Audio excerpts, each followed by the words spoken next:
This is the Al-Maida Initiative, conversation without compromise. So talk to me about what the Iranian state is like. What kind of government are they currently running? So Iran is a Shia Islamic state.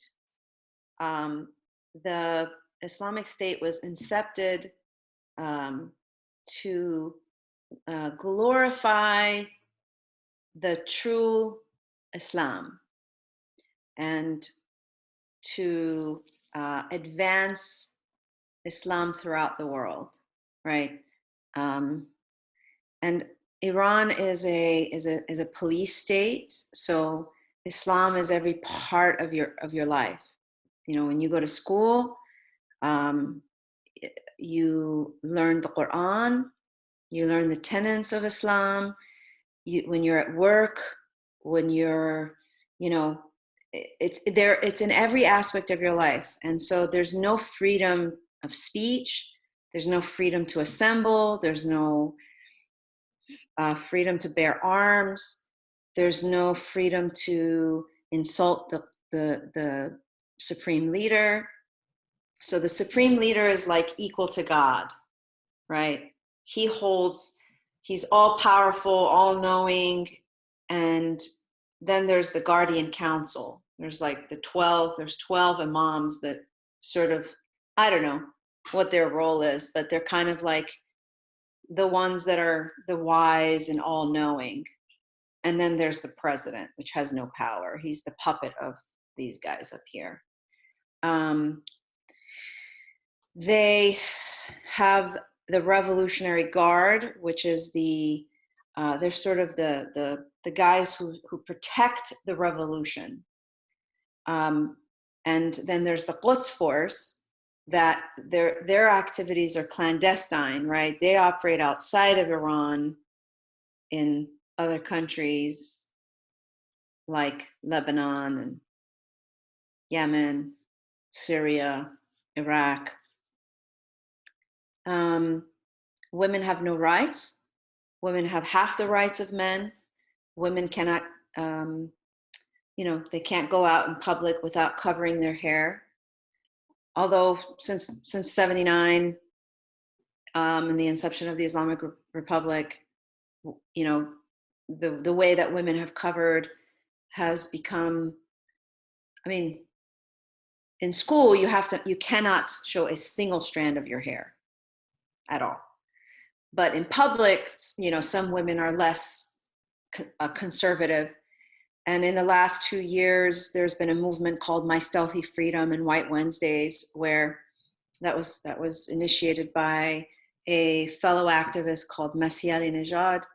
She encouraged women to take selfies of themselves in public, uncovering their hair, sending it out, and showing the world that women don't want to have compulsory hijab in Iran.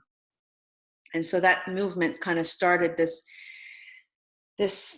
desire for women to be a bit more rebellious with this law. So women don't have the same rights to their children. So if you get a divorce, the man gets automatically the right to their children's custody. We can't go into the same, like if you go into a store in Iran, you have to use a separate entrance because God forbid you rub up against the man going through the doors. You can't worship in the same space. You know, women and men are separate. If a woman gets raped, she has to have 2 witnesses that can confirm that she was raped. Otherwise, she's punished for that rape. I mean, the list goes on and on. And then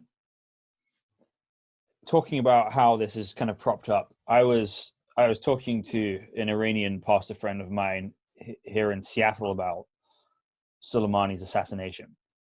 And I really liked what his angle on it, actually. Because I heard a Saudi guy ask him about the assassination.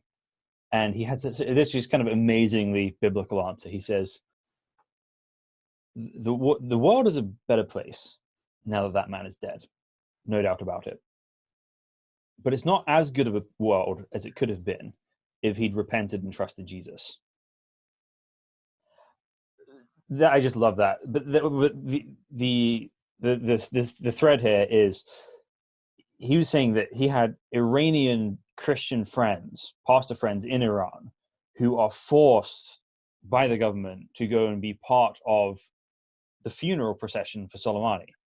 Yes.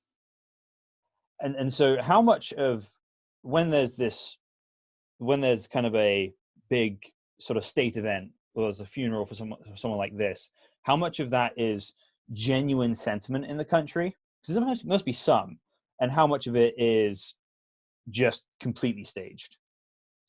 Well, it's interesting. I've been having a pretty heavy duty debate with a journalist who's reached out to me recently from the left, who I because I want to be true to myself, I speak to him. And there was a hit piece done on me from BuzzFeed to try to discredit me and to bring my character under question.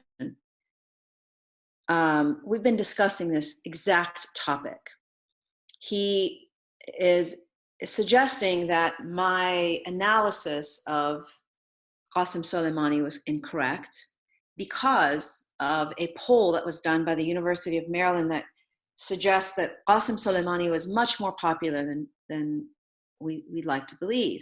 However, the journalist doesn't understand that it is impossible to quantitatively and analyze, the percentage of how many people support the regime or how many people are anti-regime. Why? Because the University of Maryland, if they want to do a polling, they have to ask permission from the government to do that polling. And we're talking about a totalitarian regime that controls every aspect of human beings' lives. I mean, as an actor, for example, in Iran, as a celebrity, you cannot make a movie without getting permission from the government first. You have to show them your script. You have to tell them the content of your story. You have to get permission to do everything. So I really don't believe that these polls are ever accurate. Now, if you see there's some videos that have come out from Iran that were posted on Twitter and Instagram, where the day of Qasem Soleimani's funeral, there was an entire street full of buses that were lined up to bring in government workers and students. They forced them to come. You can't say no to the government. They shut down the government. The government of Iran has about 4.5 million government workers. These are people who get paid to work for the government.